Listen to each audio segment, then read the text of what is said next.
Quando eu fiz uma formação em cultura de paz, na Unipaz, e um dos módulos a gente foi ficar um final de semana com os índios aqui no Morro dos Cavalos ali, né? É a tribo Ambiá Guarani. Já começa por ali, né? Cada 3 palavras, no máximo, uma palavra tem uma sílaba para dentro. Que nem esse Ambiá, sabe? Aham. Eles são conhecidos como a tribo da palavra. E daí a gente perguntou, mas por quê, né? Porque eles quase não falam. Eles usam as palavras assim muito assertivamente. E uma das coisas que eles ensinaram foi isso, assim, que Olha só. quando o índiozinho é pequeno, eles ficam 1 ano, 2 anos observando a criança. Aham. Se a criança fica mais feliz na natureza, então ela vai estudar, vai ser preparada para ser um pajé. Se a criança fica mais feliz competindo, Direcionamento, né? claro, eles observam. Mas os índios são atrasados, né? Nós, como somos muito mais inteligentes, a gente pega todo mundo, bota numa mesma forma, dali um pouco todo mundo se forma e Isso. azar, sabe? Isso. E aí chega lá na nossa empresa, a gente começa a pedir para ela ser mais criativa, que a gente tem que inovar. Que jeito que vai inovar? Castramos a pessoa a vida toda. Entende? Ou no próprio colégio, ou jardim, ou qualquer coisa, por isso né? que eu acho, cara, A criança tem TDA, cara, talvez ela só está deslocada do Exato, ambiente cara. dela. Exato. Ela quer estar Sim, jogando totalmente. ping-pong, não fazendo desenho, sabe? Hã? Bom, o 5, ele traz para essa terra o que a gente chama de sabedoria. Mas quando ele organiza a personalidade dele, ele passa então a buscar informações e conhecimentos para tentar reencontrar esse estado de tudo saber. Mas sabedoria não é tudo saber. Sabedoria é entender as coisas na sua complexidade. Por exemplo, entender que eu posso conhecer tudo de natação, mas eu posso ter lido tudo de natação, mas eu nunca vou ter sabedoria sobre isso se eu não entrei na água, se eu não experimentei, né? Então, a sabedoria ela tem a ver também com a experimentação, não somente com o conhecimento, né? Mas o 5, em personalidade, ele se perde disso e passa a ser uma pessoa caixa preta, assim, ele sabe tudo no falado, né? Inclusive uma postura mais introspectiva, inclusive um jeito assim menos aparente, sabe?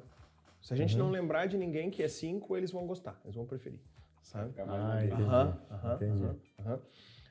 Eu tenho um amigo lá em Jaraguá que me convidou para, quando eu passasse por lá, ir na casa dele. Ele é um 5. Se quer matar um 5, vai na casa dele. Do nada. De surpresa, e leva as crianças. Aí matou ele, sabe? Eles detestam, sabe? E ele me convidou. Eu pensei, pô, que coisa preciosa, né? É uma demonstração de carinho muito grande para quem é tipo 5, sabe? Abrir essa reserva, assim. Aí eu fui lá. Estava indo para o Rio Grande do Sul, fui por ali, né? Pelaquela estrada, uma 470 maravilhosa, né? E cheguei lá. E sabe o que ele fez? Ele veio me receber no portão. Quando a gente entrou dentro de casa, ele foi pro 2º andar. A esposa dele estava esperando, assim, com cuca, com café, com chá, com uma coisa maravilhosa. E ele ficou lá no 2º andar, daí de vez em quando ele gritava, mostra as porcelanas, não sei do quê, fala não sei do quê. E ele ficou lá, ele não desceu. Vê que, né? E é o jeito dele receber.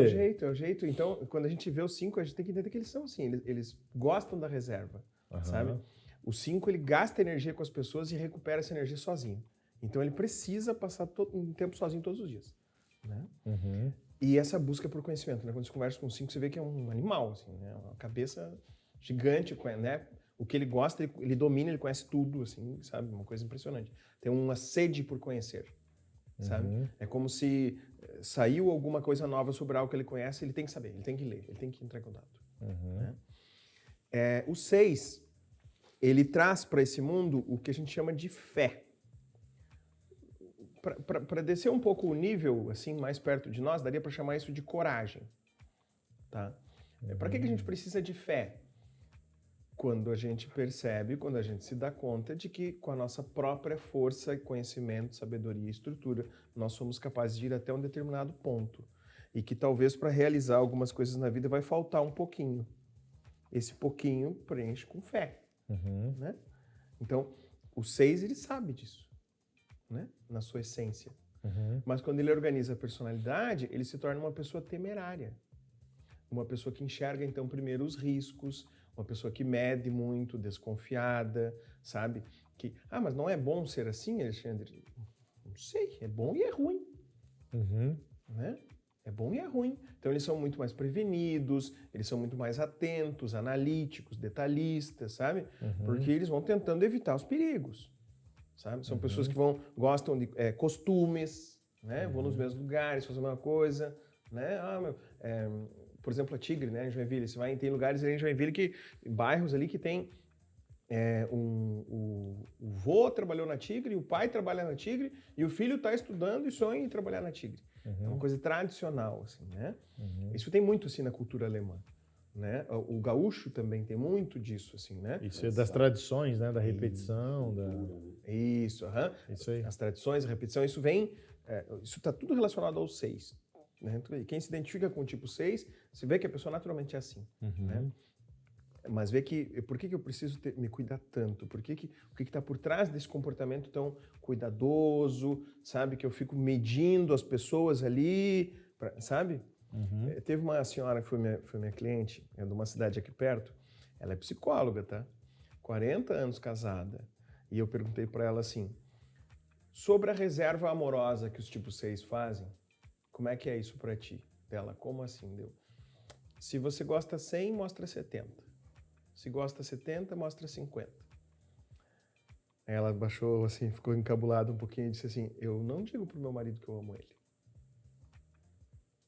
30 e poucos anos de casado.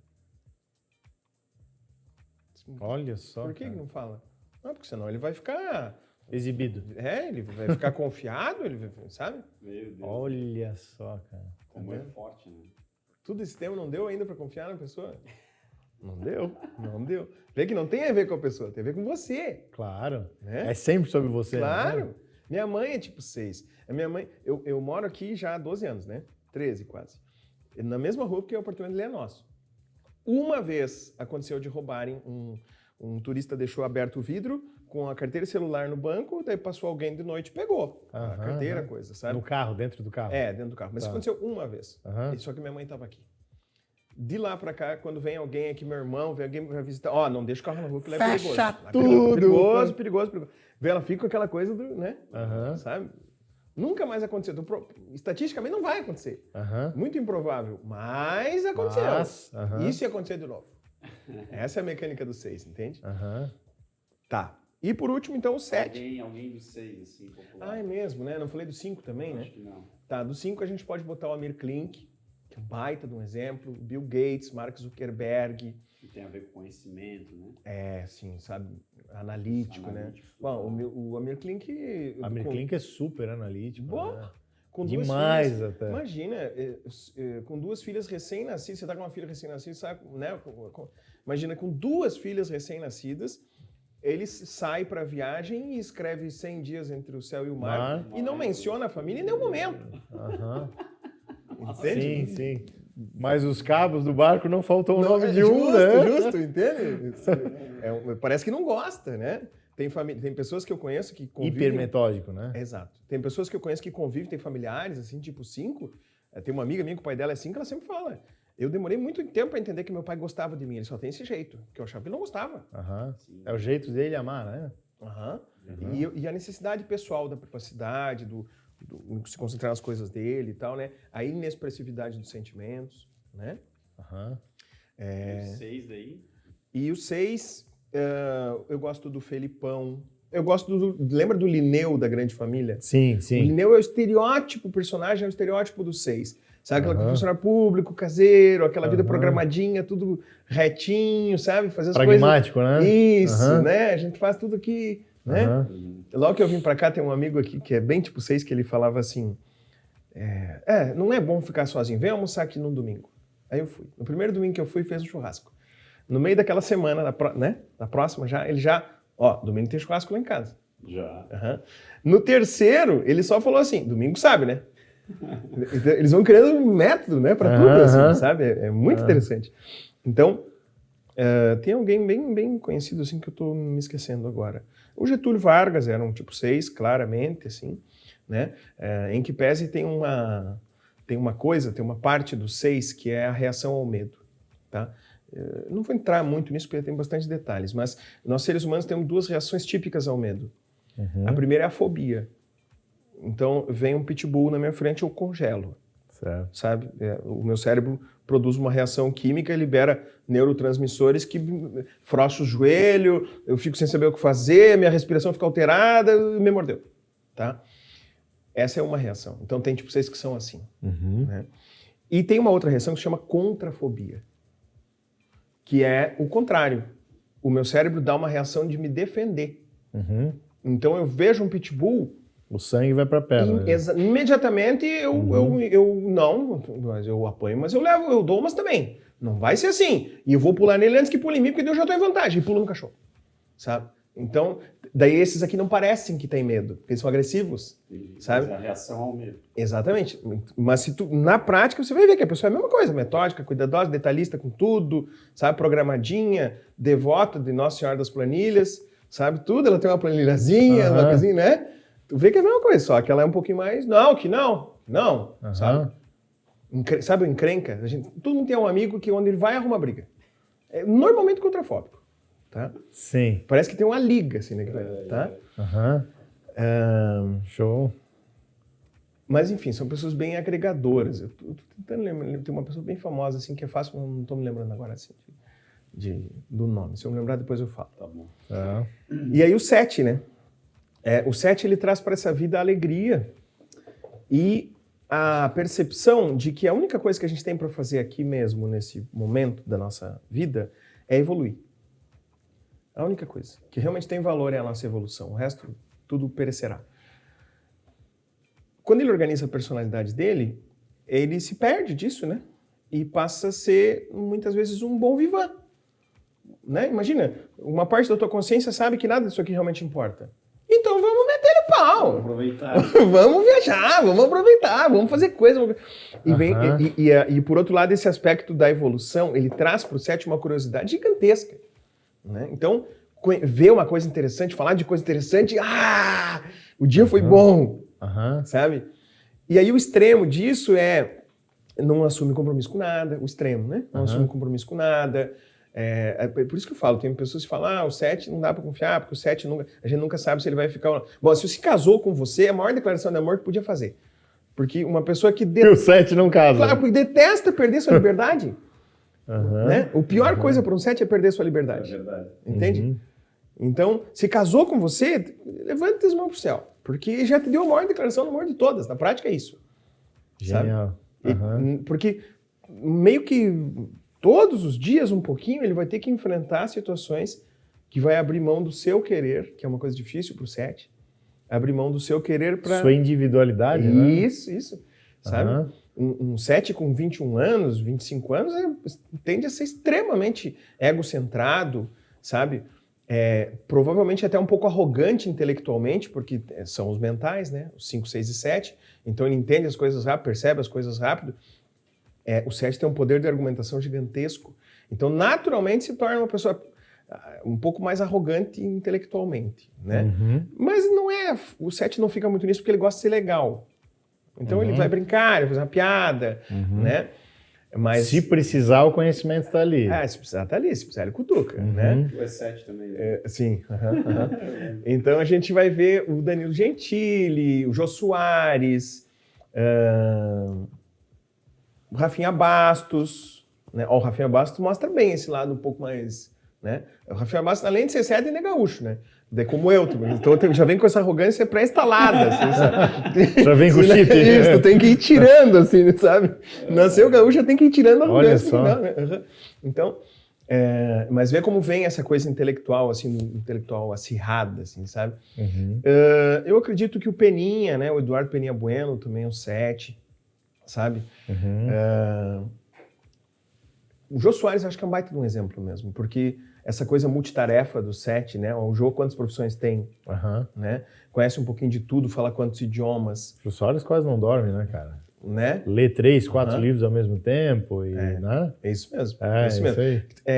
Tem super culto, né? Isso. Tem antes você tinha falado de alguém...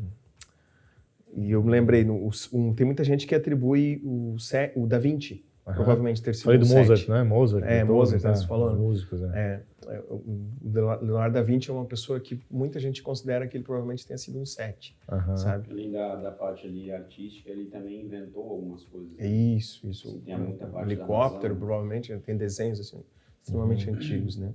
Então, ver que isso tudo mostra, acho que a dinâmica mais importante não é só a gente entender como é que o nosso tipo de personalidade ele faz a gente se fixar numa coisa, né? Mas o que está além disso, né? Qual é a parte luminosa, sabe? Um 7 mais organizado. Um 7 na sua personalidade, pô, a gente vê que a vida do cara é legal, é divertida, mas a gente não vê as frustrações, as dificuldades dele, porque ele não fala pra ninguém, ele se esconde, né? No fundo, o 7 tem uma dificuldade enorme de confiar nas pessoas e também não mostra, também não fala. Parece que confia, mas no fundo não confia muito, né? Tem milhões de amigos, mas na verdade quem que conhece ele bem? Certo. Dificilmente dá para contar numa mão. Tá? Então vê que tem outros aspectos ali, né? E uma coisa antes que a gente estava falando é assim, a gente precisa enfrentar a nossa personalidade. Tá? Tudo que a gente tem hoje... Quem trouxe o Eneagrama para cá foi um armênio chamado Gurdjieff. Com quem que ele aprendeu? Ele aprendeu com os Sufis. Em particular com uma ordem Sufi chamada Ordem Naqshbandi, que significa caminho do coração, em árabe. E o Gurdjieff então trouxe para cá por instrução do seu mestre, né? Os sufistas são lá das montanhas do Cáucaso, é isso? Hoje tem por tudo, né? Hoje tem Sufi no mundo todo, assim, mas é uma derivação espiritual do Islã, né? Entendi. E, inclusive, é bem por isso que eu estava falando, porque o que é a jihad? Na visão Sufi, é a luta interna com o meu ego. Entende? Então, é isso. Essa é a guerra santa. É a luta com o meu ego. Para que o sofrimento que o meu ego me causa, o sofrimento que o meu ego causa para os outros, preciso lutar com ele para retomar o contato com a minha parte mais luminosa, com a minha parte verdadeira. Né? Então, essa é a coisa mais importante. Tudo que for máscara e ruído, tenta tirar da frente. Mas a gente não vai chegar nisso de uma hora para outra, Rolf. São camadas, igual a cebola, né? Devagarzinho. Tira uma. Devagarzinho. Tira outra. Vai tirando. Devagarzinho sempre, né? Se você ataca a tua personalidade, você vai ficar... Você vai ter problemas. Vai ter colapso. Vai entrar em colapso. Vai ficar estressado, vai ficar talvez um pouco depressivo, vai ter problema. Vai devagar, vai tirando aos pouquinhos. Mas não para, né? Sabe? E também a questão é entrar em harmonia com a nossa personalidade, né? Eu estava falando do caminho do coração, né? Isso, sabe? Se a gente pega, por exemplo, uma referência de inteligência emocional, Domenico De Masi, o que é inteligência emocional na prática? Bom, 4 etapas. A primeira etapa é perceber como eu funciono. Segunda etapa, ter alguma gerência sobre isso. Então, se eu não percebo nada sobre mim, se eu não me conheço nada, como é que eu vou ter gerência? Como é que eu faço gestão de uma coisa que eu não conheço? Não tem como, então tem que conhecer, né? Essa é a primeira etapa. A segunda etapa é com os outros, né? Perceber o impacto do meu jeito nos outros e ter alguma gerência sobre isso, sabe? Então, esse é um caminho de desenvolvimento, né? Vai percebendo o teu tipo e vai policiando alguma coisinha. Vai percebendo o impacto nisso nos outros negativo e faz alguma coisinha para mudar, né? Passinhos pequenos, porém constância. Constância, exatamente. Legal. Perfeito. Então tá, para resumir, então, digamos, em relação a todos esses tipos, né, o que é interessante a gente tirar disso? É realmente se conhecer para daí fazer isso que você falou, né, se policiar e começar a tomar medidas para resolver algo negativo que expressa bem esse tipo, não que, como tu falou, né, tem tipo ruim ou tem tipo bom, não tem. Não tem. Né? Todos eles têm algo aí para ser desenvolvido, né? Isso aqui é só uma forma, o Eneagrama, de te mostrar quem realmente tu é, te dissecar, né? E claro, isso aqui é uma forma que a gente falou de todos os tipos aqui, de uma forma assim mais, eu vou dizer, simplista, resumida. Porque se for aprofundar mesmo, tem as derivações de cada tipo, Exato. né? Que eu já fiz o curso, eu sei, então é uma coisa assim, a gente está falando assim mais para o pessoal realmente abrir a cabeça, que é uma ferramenta, uma baita ferramenta para tu usar para ti mesmo, no teu relacionamento ou na tua empresa. Né? Então, essa seria a pegada assim, que a gente quis passar aí, né, Rolf? Eu acho que o Alexandre até podia deixar aí uma via para quem quiser começar ou fazer a sua autoanálise, ou fazer, não sei como é que tu entrega esse material, né? Ou para a equipe, ou para a empresa. E, cara, dizer que não existe um único caminho, né? Isso aqui vai ser uma somatória de conhecimentos que a pessoa, o Alexandre vai me entregar só o meu Eneagrama, mas se eu não fizer nada com isso, se eu não buscar me conhecer em outras linhas, outras fontes, como as pessoas deveriam fazer, né? Eu acho, né? Pelo menos para mim deu muito certo, né? Tem muita coisa que eu não acreditava, né? É muito fácil dizer, tem um espírito encostado e é por isso que eu procrastino, né? Vamos para a religião. Não, mas buscar se conhecer, uma terapia. Eu me lembro que antes de ir para uma terapia faz um yoga, medita, silencia. O silêncio já vai te trazer uma resposta ainda melhor, porque, vamos dizer, o 3 realizador, ele quer lá fazer o mapa, tá, como é que é, preenche tudo, pronto. Sai com o meu mapa pronto, estou resolvido. E não é assim, né, Alexandre? Não. Sabe que antes de começar a estudar Enneagrama, antes de começar a estudar psicologia, eu pensava como muita gente ainda pensa. Eu não tenho nenhum problema. Por que eu vou fazer isso aí? Eu não tenho. Isso é coisa de louco. Sabe? Tudo certo, né? E para essas pessoas eu vou dizer duas coisas bem básicas. A primeira é que o Dr. Freud dizia que as pessoas vivem 99% da sua vida sonâmbulas. Tá? Então, se você está normal, você é um dos sonâmbulos. Tá? Tem inclusive um livro sobre isso, que é do nosso reitor da Unipaz, que se chama normose. É o nome que ele deu para a doença de ser normal, sabe? E a gente parece que normal tá tudo bem. Não, normal você tá abaixo, tá? O Gurdjieff era um pouco mais enfático, né? Ele era um tipo 8, assim, que trouxe o Enneagrama para cá, né? Então ele era um pouquinho mais enfático, como os tipo 8 são. Ele dizia assim, tem 3 tipos de homem. O homem comum, que não serve para nada, é meramente um robô, escravo do seu ego, não serve para nada, ele só causa prejuízo e problema onde ele vai, tá? Esses são os normais. Aí tem o homem que está extra comum, fora do comum, que é o homem extraordinário, que já percebeu que tem alguma coisa além dessa mecânica dele e ele busca melhorar. E esse aí também se pode fazer muito pouco com ele até ele evoluir um pouco mais. E aí sim tem os homens que representam 3% da humanidade, que são os homens em evolução, que já estão dentro de uma caminhada de evolução grande e que realmente esses levam harmonia e bem-estar para tudo onde é que eles vão. Então, na prática, sim. Para que eu preciso, ou para que eu deveria conhecer uma coisa assim? Porque você está muito abaixo do teu potencial. Mas eu sou milionário, não sei o quê. Não interessa. Você está muito abaixo do teu potencial, como ser humano. Todos nós estamos. Todos nós. Quando a gente percebe isso, a gente vê que tem muito a fazer. Todo mundo tem um poder imenso dentro, né, que não é usado. Né? Exatamente. Então tá, Alexandre, vamos... Se deixar, nós vamos até amanhã aqui, né, cara? Vamos finalizar, assim, o pessoal, os ouvintes aí mandaram no Instagram algumas perguntas, né? E aí vou, assim, respondendo rapidamente. Um mandou, por que desistimos antes mesmo de começar? Qual que é a tua visão sobre isso? O pessoal, o que é o gatilho que pega aí? Acho que tem vários aspectos. Primeiro, qual era o objetivo de começar isso? Sabe? Se eu tô entrando num projeto, qual é o meu objetivo mesmo lá por trás disso tudo? Sabe? O que eu queria, qual era o benefício que eu queria ter com isso? Se de repente, em algum momento eu percebo que esse benefício pode não acontecer, provavelmente a motivação... Provavelmente não. A motivação para fazer já vai acabar. Então, não consegui fazer, né? Outro aspecto que também provavelmente está inerte é isso. Lembra que a gente falou do 8, poder pessoal? O quanto que eu me sinto realmente capaz de fazer e realizar. Quanto que eu sinto que eu realmente dou conta daquilo ali. Porque se eu não sinto, sabe? Eu vou esmorecer, vou protelar um pouquinho, né? E o terceiro é essa programação mental, né? O quanto eu estou preso na minha programação, na minha necessidade de estar com tudo mapeado, estar com tudo pronto para poder começar, e às vezes isso é uma coisa infinita. Né? Tem coisas que eu... Tem coisas na vida que o caminho se constrói ao andar, como dizia o Saint-Exupéry, né? Então tem coisas que eu não vou ter certeza antes, eu vou ter que aprender andando. Mas se eu quero estar com tudo programadinho, isso pode me impedir de ir, sabe? Então, tem os 3 aspectos que dão boas pistas, né? Não, é perfeito a colocação. Quanto ao autoconhecimento na sua vida, né? Quanto tempo que o autoconhecimento está na tua vida e quanto tempo está nessa jornada? Essa pergunta também. Cara, desde que eu comecei com o Enneagrama,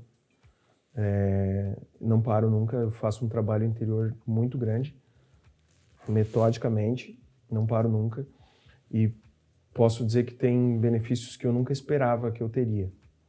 Por exemplo, sensibilidade. Minha sensibilidade aumentou muito. É um benefício, sabe? Viver de uma forma mais harmoniosa e mais amorosa também é um benefício que eu tive, estou ganhando ainda, tendo em vista essa evolução. Então, show de bola. Sensibilidade contigo e com os outros, né? Percepção, Quanto inclusive. mais a gente se conhece, mais a gente consegue olhar para o outro, né? Intuição. A intuição era uma voz que eu não escutava. E agora eu escuto, sabe? É uma baita ferramenta. Como manter pessoas engajadas com a função que desempenham na empresa? Essa é uma bela pergunta, né, Felipe? Bom, primeiro de tudo, assim, vamos olhar para o aspecto da pessoa. O quanto a pessoa, né? Uma parte do que a gente faz como empresa é trabalhar com projetos de bem-estar e felicidade no trabalho. A primeira pergunta é para a pessoa, com o que você fica feliz? Se a pessoa não sabe com o que ela fica feliz, é a primeira coisa que ela tem que fazer, dever de casa. A primeira coisa é descobrir o que deixa ela feliz.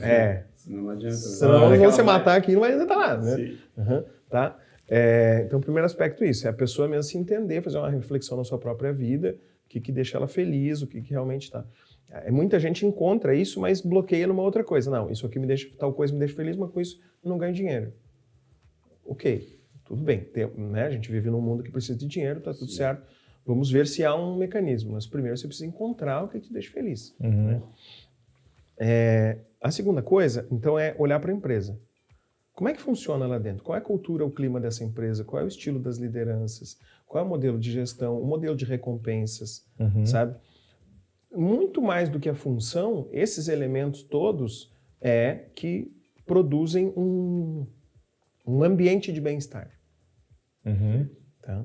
Então, quando a gente junta as duas coisas, aí fechou. O cara não quer sair mais dali. Exatamente. Está sendo valorizado. Está fazendo o que o cara quer, que é o primeiro, né? Faz o cara gosta, que move ele, está feliz fazendo aquilo. Pô, legal, check. É isso. Vamos para a segunda caixinha. Não, estou sendo valorizado. Pô, check, vou ficar aqui. Exatamente. Financeiramente também, porque né, tem que viver aqui, a gente precisa disso. E tem duas coisas que são bem simples, sabe, Felipe, das empresas que a gente atende no país todo. Tem dois elementos que matam a charada. Se você é um empresário e você está pensando, será que na minha empresa as pessoas têm um ambiente agradável? Será que a minha empresa é uma empresa atrativa para pessoas e ela retém talentos? Responda duas perguntas. A primeira, de 0 a 10, qual é o nível de confiança interpessoal que nós temos uns com os outros? Se a confiança baixa, o clima é ruim. Certo. Quanto cada um confia no seu colega. É um termômetro. Quanto cada um confia no outro, quanto que eu confio neles, quanto eles confiam em mim. Esse é um termômetro precioso. Segundo, de 0 a 10, quanto boa é a nossa comunicação. O quanto a gente consegue se comunicar com clareza, acertar os pontos de desavença, chegar em conclusões em conjunto. E onde tem clareza de comunicação, tem confiança, né? Exatamente. E onde tem confiança, tem clareza e uma coisa... Uma espiral positiva. Exatamente isso aí. Inteira, né? E como todos nós não queremos largar alguém ou um ambiente onde a gente tenha confiança. Pode ver, naturalmente. Esse é o elemento. Isso aí. Perfeito. Show de então, bola. Acho que era isso. Queres fazer... como é que o pessoal te acha? Qual o teu site, né? O nome Instagram. da tua empresa, o Instagram, enfim, como o pessoal chega até você. E não tem só esse curso do Enneagrama, tem diversos cursos, né? Fala um pouquinho aí da tua empresa, como é que o pessoal vai te achar, também no teu próprio Instagram. E deixa espaço aí para você fazer o teu merchan aí. Obrigado, Felipe. Obrigado, pessoal. Espero que tenha sido útil. Que qualquer dúvida também dá um grito lá no Instagram, @AlexandreLimaBC, BC de Balneário Camboriú. E o site da nossa empresa é www.leve.eco.br. Isso aí. Show. Muito obrigado, cara. Fechou, Alexandre. Obrigado pela presença aí, né? Mais uma vez. Muito legal, interessante, né? Daria pra gente ficar aqui muito mais tempo. E uns 3 dias aqui, né? Agradecer pelo teu tempo, né? Tua disponibilidade. E é isso aí, pessoal. O dever de casa, então, seria... olhar para você, procurar alguma coisa que você queira melhorar e trabalhar para melhorar isso. Isso aí, Show o que de não bola. faltam são ferramentas. Ferramentas, é isso aí. A gente está aí com esse propósito, com o KukaCast, exatamente para isso. E estamos trazendo aí o Alexandre aí também, trazendo uma baita ferramenta para você conseguir chegar nesse lugar. E é isso aí, pessoal. Um grande abraço. Segue a gente nas redes sociais, curta esse vídeo aí se você gostou, se você está vendo pelo YouTube. Manda para aquele teu amigo que você acha, né, que está interessante. Mande para si mesmo, né? Salva aí para não esquecer de fazer. Ouve no carro, né? É isso aí. De casa. É isso aí, um grande abraço. Valeu. Turma. Obrigado.